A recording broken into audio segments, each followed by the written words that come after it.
Hello, my name is Hassan Sorrells, and this is the Leadership Lessons from the Great Books podcast shorts. There's no co-host on these shorts episodes.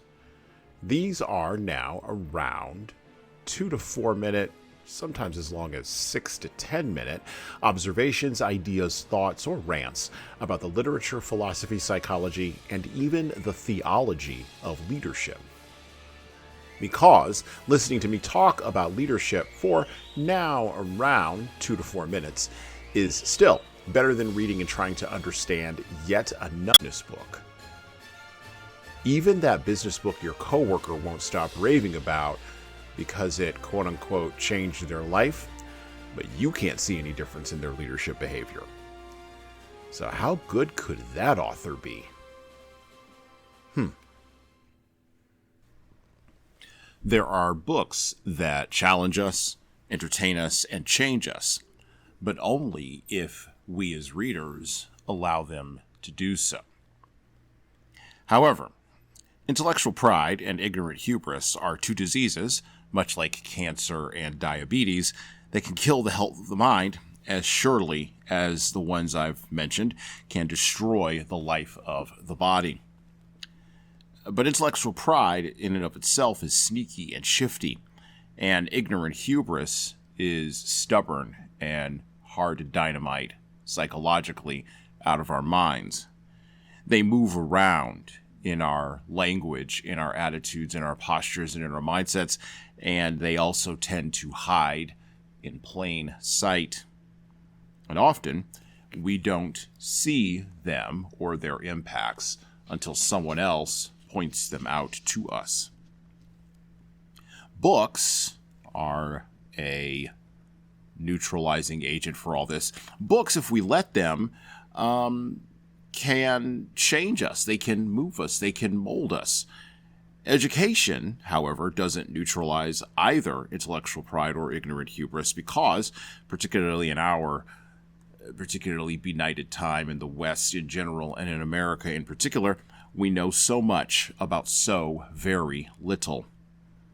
This is why the decline of reading and the return to a pre-literate mean of existence, lying at the pinnacle of technological sophistication and cultural barbarity, is sure to be the apotheosis of our civilizational future if we don't get a hold of it.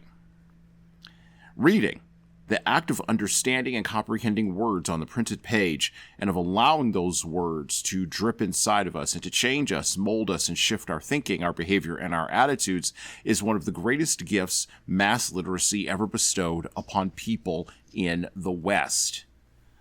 And now, in the year of our Lord, 2025, now we are poised on the cusp of all of that being over. We may even have passed over the brink collectively as an American culture of that being over and just don't realize the implications of such a passing fully. The hardest thing in the next 25 years is going to be dealing with the results of all these people running around, technologically sophisticated, culturally barbaric, and deeply ignorant, and of course prideful and hubristic, on how to return to a more humble and traditional mean. It's going to be a real challenge. And books will help us overcome that challenge, but only if we let them.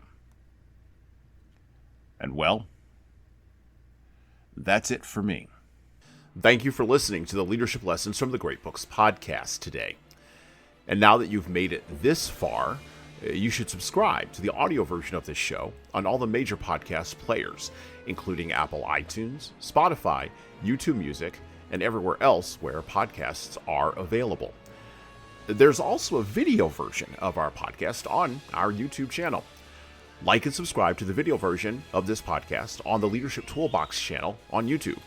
Just search for Leadership Toolbox and hit the subscribe button there on YouTube. And while you're doing that, leave a 5-star review if you like what we're doing here on Apple, Spotify, and YouTube. Just go below the player and hit 5 stars. We need those reviews to grow, and it's the easiest way to help grow this show. And tell all your friends, of course, in leadership. By the way, if you don't like what we're doing here, well, you can always listen to another leadership show. There are several other good ones out there. At least that's what I've heard. All right. Well, that's it for me.